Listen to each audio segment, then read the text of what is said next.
Level 1, the newborn. You are born in a small stone house on the edge of the city. Your mother does not hold you for long. Your father is not there to see you. He is at the barracks where he lives with the other men. The midwife wraps you in a rough cloth and waits. Someone has gone to fetch the elders. The elders will decide whether you live or die. They arrive at the door within the hour. They are old men with hard faces. They have done this many times before. They take you from the midwife and unwrap you. They look at your body. They look at your limbs. They look at your face for any sign of weakness. They are searching for defects. They are searching for sickness. They are searching for any reason to reject you. If they reject you, they carry you to a place called the apothecary. It is a chasm at the foot of Mount Taygetus. They leave you there in the cold. You die of exposure or you are taken by wolves. Sparta has no use for weak children. The state decided this generations ago. Today, the elders nod. You pass inspection. They hand you back to your mother. She bathes you in wine instead of water. The Spartans believe wine tests the strength of an infant. A weak baby will convulse and die from it. A strong baby will simply cry. You cry. You are allowed to live. Your mother gives you a name. She wraps you tightly. She does not coddle you. Spartan mothers do not coddle. From your first breath, you belong to Sparta. Not to her, not to your father, to the state. Level 2, the boy. You are 7 years old. The men come for you on a morning in early summer. Your mother does not weep. Spartan mothers do not weep when their sons are taken. She has been preparing for this day since the moment the elders let you live. You walk out of your home and you do not look back. You will never live there again. They take you to the agoge. The agoge is the system that turns Spartan boys into Spartan men. It will be your home for the next 13 years. You join a group of boys your own age. You are now a herd. The state calls it that on purpose. You are no longer an individual. You are part of something larger. Your herd will eat together, sleep together, train together, and bleed together. The boys you do not yet know will become closer to you than your own brothers. Your hair is cut short. Your shoes are taken. You will go barefoot until your feet harden into something like leather. You are given a single rough cloak. It is the only piece of clothing you will own for an entire year. Summer or winter, rain or snow, this is what you wear. The cold will teach you to ignore the cold. The discomfort will teach you to ignore discomfort. They feed you almost nothing. A small portion of black broth, a piece of barley bread, some olives if there is anything left over. The hunger is intentional. They want you to learn to steal food from the surrounding farms. If you steal successfully, you eat. If you are caught, you are beaten. Not for stealing, for being caught. The lesson is not about morality. The lesson is about cunning. You sleep on reeds you cut yourself from the riverbank. There are no blankets. You huddle together for warmth. You learn the smell of the boys around you. You learn their breathing. You learn who snores and who whimpers in their sleep. You watch one boy in your herd cry on the third night. The trainers see it too. They beat him in front of the rest of you. The lesson is for everyone. Tears are weakness. Weakness is contagious. Weakness must be punished out of the herd before it spreads. You learn to wrestle. You learn to box without gloves. The trainers pair the smaller boys against bigger boys on purpose. They want you to lose. They want you to learn that losing is not the end of you. You take punches in the face. You taste your own blood for the first time. You spit it out and you keep going. The boys who do not quit eventually become each other's only family. By the end of your first year, you cannot remember exactly what your mother's face looks like. This is what they wanted. This is the point. Level 3, the youth. You are 14. You have survived 7 years of the agoge. The boys who could not survive are gone. Some died from sickness, some died in fights. One drowned in the river during a swimming exercise that nobody officially supervised. You do not ask what happened to him. You do not say his name. The training intensifies now. You are given weapons. Wooden swords first, then real ones. You learn the spear. You learn the short sword called the ziphos. You learn the heavy round shield called the aspes. The shield is your most important possession. You will carry it for the rest of your life. You learn to use it as both defense and weapon. Your trainers tell you something you will never forget. You can come home without your sword. You can come home with wounds. You cannot come home without your shield. A man who loses his shield has abandoned his place in the line. He has endangered the men beside him. He is no longer Spartan. You also learn to read and write. Outsiders believe Spartans are illiterate brutes. This is not true. You read the laws of Lycurgus. You memorize verses of poetry that celebrate courage in battle. You learn music because warriors march to flutes and sing in formation. But you learn nothing of philosophy or rhetoric. You will never debate ideas in a public square. You are not being trained to argue. You are being trained to fight. You are introduced to a mentor. He is an older youth, perhaps 20 years old, who has been chosen to guide you. He instructs you. He corrects you. He is responsible for your behavior. The bond between you is intense and intimate in ways that other societies would find strange. He teaches you what it means to be a Spartan man.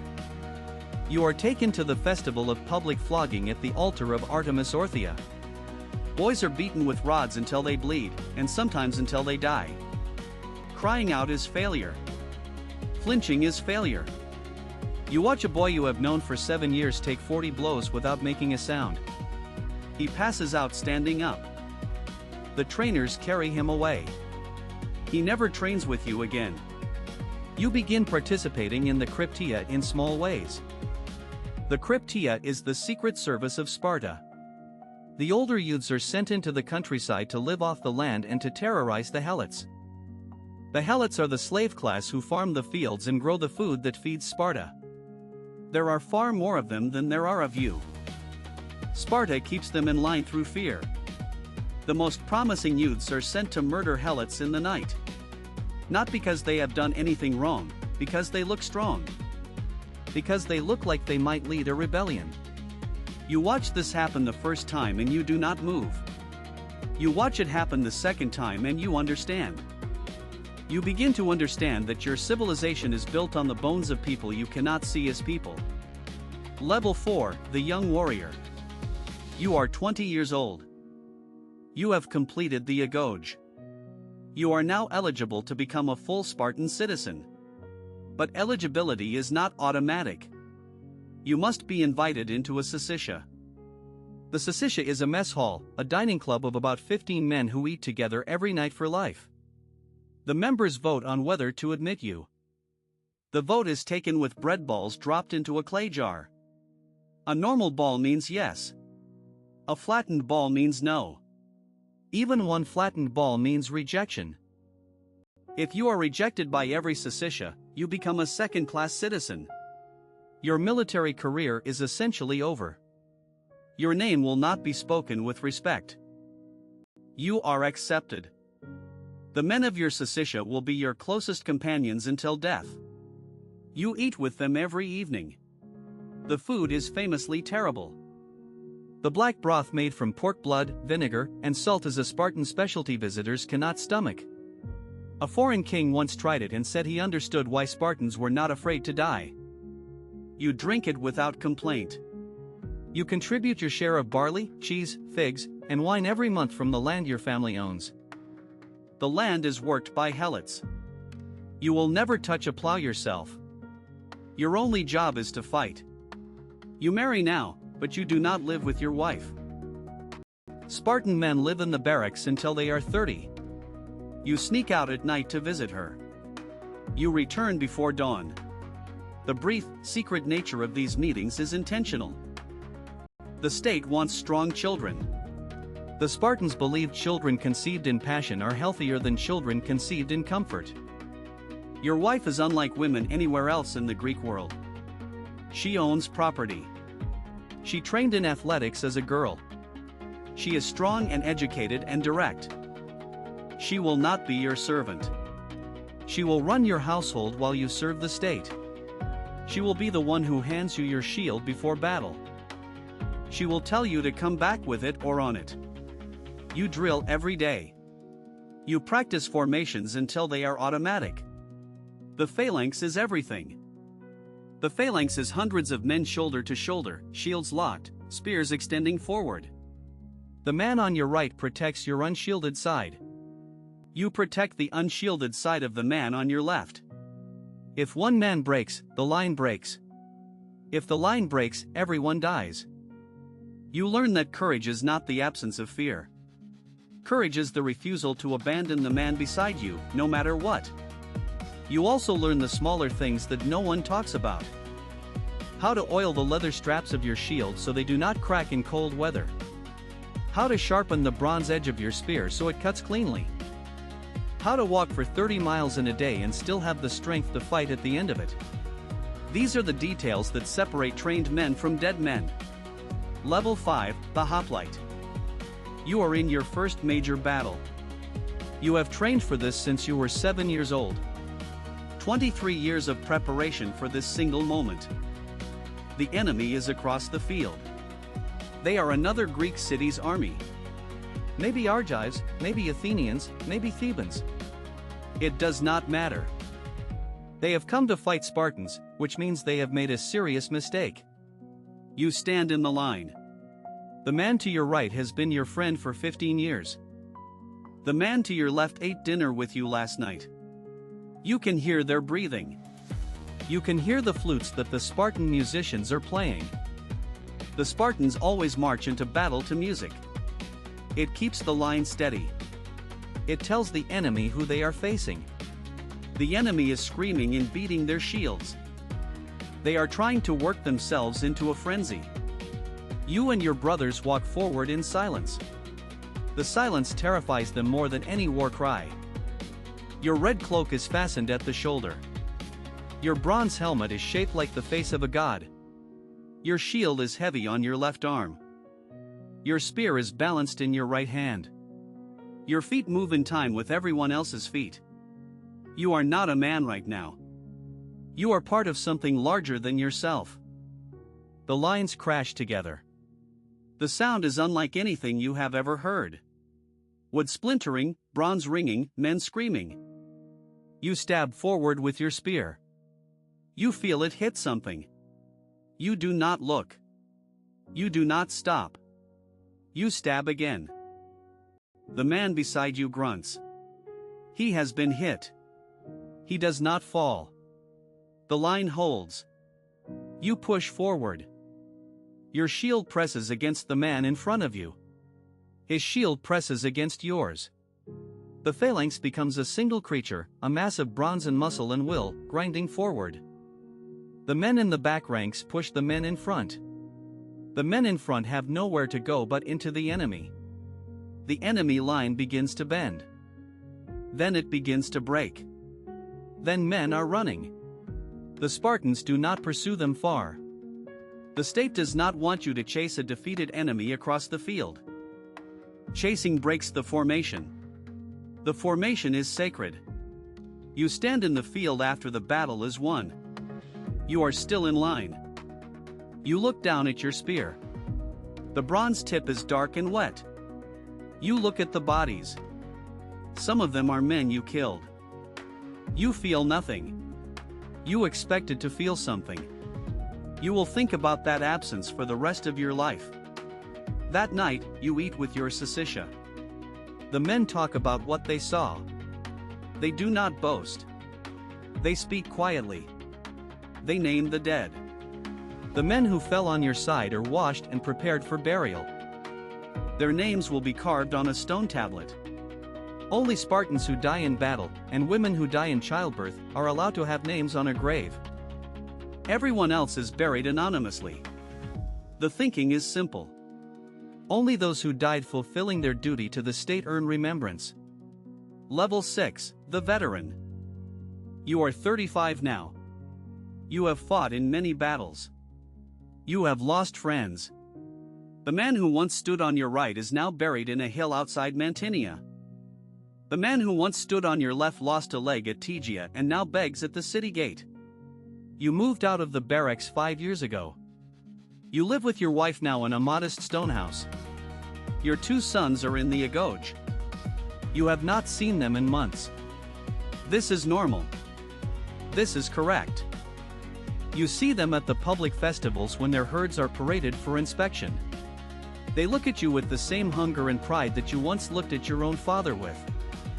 They are too thin. You know exactly how thin. You remember the hunger. There is nothing you can do for them.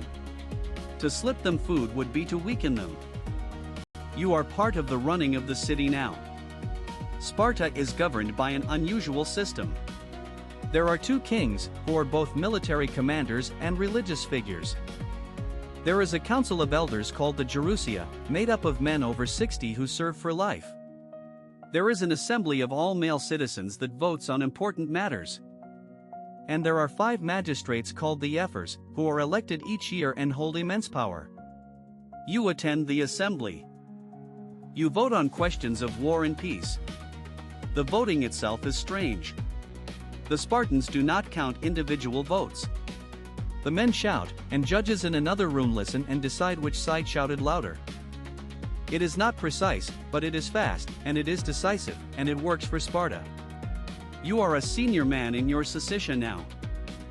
The young warriors look up to you. They listen when you speak about old battles. You do not glorify them. You tell them the truth. You tell them how cold the night before the battle is. You tell them how their bowels will loosen in fear.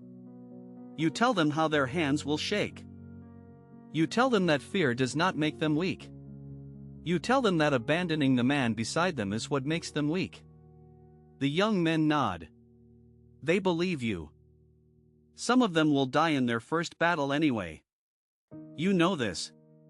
There is nothing you can do about it. You see your wife at home in the evenings. She is changed. You are changed. 20 years of marriage spent mostly apart has made you strangers in some ways, and closer in others. She does not ask about the things you have done. You do not tell her. She runs the household. She manages the helots who work your fields. She raises your daughter, who is now 12 and beginning to train as Spartan girls train. Your daughter is fierce. She reminds you of your mother. Level 7, the officer. You are an enomotarch. You command an enomosha, the smallest unit in the Spartan army, about 30 to 40 men. They are your responsibility. You eat with them. You drill them. You watch them grow from boys into the kind of warriors who can hold a line against any enemy. Your reputation has been growing for years. You stood your ground at the river crossing when the line wavered. You led a flanking maneuver during the campaign in Boeotia that saved hundreds of Spartan lives. You were one of the first men over the wall when Sparta took a fortified town in the north. You do not seek any of these distinctions. Spartans do not boast. Spartans do not write memoirs. Spartans do not erect statues to themselves. The state remembers what you did. That is enough. You move up to Lochagos, commanding a Lacos of about 150 men. Your decisions now affect more lives. You walk the line before battle and look each man in the eye. You know their names. You know which one has a wife who just gave birth. You know which one has a brother in another unit. You know which one is afraid, and which one is hiding fear behind anger. You distribute them in the formation accordingly. The brave ones in front, the steady ones in the middle, the ones who waver in the back where the line is thickest. You learn that command at this level is a kind of loneliness that nobody warned you about. Your wife is the only person who looks at you and still sees the boy she married. You hold on to that. You hold on to it harder than you hold your shield. You are also dealing with the slow sickness eating at the heart of Sparta. The number of full Spartan citizens has been shrinking for generations. There were once 8,000 of you. Now there are barely 2,000. Land has concentrated in fewer and fewer hands. You know what this means. You do not say it out loud. To say it out loud would be treason. But you know that the foundation is cracking. Level 8, the Polemarch. You are a Polemarch now, one of the senior commanders of the Spartan army. You command an entire division called a Mora, somewhere between 500 and 1,500 men depending on the levy. They are your responsibility. You eat with them. You drill them. You watch them grow from boys into the kind of warriors who can hold a line against any enemy. You answer directly to the king when he is in the field. You sit in his tent at night and discuss the next day's movements. The king listens to you because you have earned his ear over decades of service. You think about war differently than you did as a young man. As a young man, war was about the line in front of you and the man beside you. As a Polemarch, war is about logistics and terrain and supply lines. You think about which roads can support a column of marching men. You think about where the rivers can be forded and where the passes can be defended. You think about which allies can be trusted and which will run when the fighting starts. You also think about politics. Sparta has rivals in every direction. Athens to the northeast, with her ships and her empire and her arrogant philosophers. Thebes, ambitious and growing stronger every year. Persia, far to the east, with her endless gold that she uses to bribe Greek cities into fighting. The wars never really end. They pause. They shift. They flare up again over insults a generation old. You are part of decisions that send other men to die. You sign off on the orders. You watch the columns march out. Sometimes they come back. Sometimes they do not. You learn that command at this level is a kind of loneliness that nobody warned you about. Your wife is the only person who looks at you and still sees the boy she married. You hold on to that. You hold on to it harder than you hold your shield. You are also dealing with the slow sickness eating at the heart of Sparta. The number of full Spartan citizens has been shrinking for generations. There were once 8,000 of you. Now there are barely 2,000. Land has concentrated in fewer and fewer hands. You know what this means. You do not say it out loud. To say it out loud would be treason. But you know that the foundation is cracking. Level 9, the king. You are a king of Sparta. There are two of you. The Aegean king and the Eurypontid king. The Spartans believe two kings will check each other. One king alone might become a tyrant. Two kings argue, and in their arguing, they preserve the state. You inherited the throne from your father. Your bloodline is traced back to Heracles, the demigod son of Zeus, the founder of your line. The Spartans believe this. You believe this. Or perhaps you have stopped believing it, but you would never say so out loud. Your authority is enormous and limited at the same time. In war, you are the supreme commander. You lead the army into battle. You walk in the front lines beside your men. The kings of Sparta do not stay behind in safe tents. They die in battle when battle goes wrong. Many of your ancestors did. King Leonidas walked to the hot gates with 300 Spartans and died there, knowing he would die. You will be expected to do the same if the time ever comes. In peace, your power is checked at every turn. The ephors watch you. The Gerousia advises you. The assembly votes on the matters you bring before it. If you abuse your power, the ephors can put you on trial. They have done this to kings before. They have exiled kings. They have executed kings. You walk a careful line every day of your life. Every month, the ephors observe the night sky for signs from the gods. If they see a shooting star, it can be interpreted as a sign that you have offended the gods. This is the kind of power that exists over you. You preside over religious ceremonies. The kings of Sparta are also the chief priests. You sacrifice animals to the gods before every campaign. You consult the omens. You read the entrails. You announce to your men that the gods favor them, even when the omens are unclear. Hesitation is death. Confidence is life. You are a politician, a general, a priest, and a symbol all at once. You are exhausted. You are surrounded by people who would kill you if they could. You miss the simple days when you stood in the line and worried only about the spear in front of you. Level 10, the legend. You are dead. You died at the head of your army, as Spartan kings are expected to die. The battle was lost before it was fought. You knew this. The omens had been bad for weeks. The reinforcements you needed were 3 days behind. The enemy had twice your numbers and held the high ground. You went anyway. You went because not going would have been the end of Sparta. The 300 men you took with you went because that is what Spartans do. They did not weep. They did not pray for deliverance. They combed their long hair before the battle, a Spartan tradition that announces a beautiful day to die. You fought for 1 full day. You fought through the night. You fought through the next morning. The line held. The line always held, until it didn't. They surrounded you. They closed in from every side. You fought with your spear until it broke.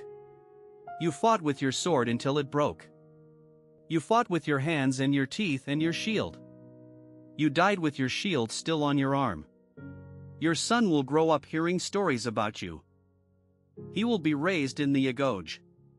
He will eat the same black broth you ate. He will sleep on the same reeds. He will fight in the same phalanx. He will probably die on a battlefield somewhere, just as you did. Sparta will sing songs about you for generations. The poets will write verses. Boys in the Agoge will memorize what you said before the final battle. Some of what they memorize will be true. Some will be invented. It does not matter. You are no longer a man. You are an idea. The idea will outlive you for centuries. Long after Sparta itself has crumbled, your name will be spoken in places you never visited. Boys in distant lands, 2,000 years from now, will read about you and feel something stir. They will not understand the cost. They will not understand the cold reeds, the empty stomach, the friends buried in foreign hills. They will only see the glory. That is how legends work. The truth is more complicated than the legend. The truth is that you spent your life inside a system that ground human beings into weapons. The truth is that the system that made you also broke you. The truth is that the Sparta you died for was already dying. Within a few generations, your descendants will lose the great battle of Leuctra. The phalanx will be broken by Theban tactics. The myth of Spartan invincibility will end forever. The land will be conquered.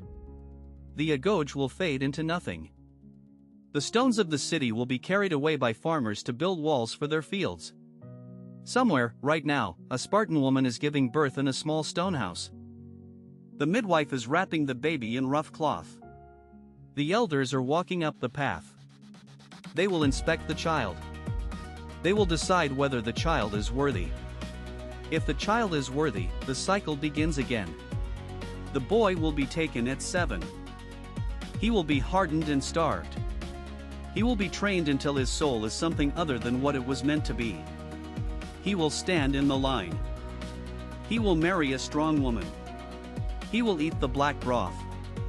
He will fight in the same phalanx. He will probably die on a battlefield somewhere, just as you did. He has no idea what is coming. He never will. The cycle continues. The cycle continues. The cycle continues. The cycle continues. The cycle continues. The cycle continues. The cycle continues. The cycle continues. The cycle continues.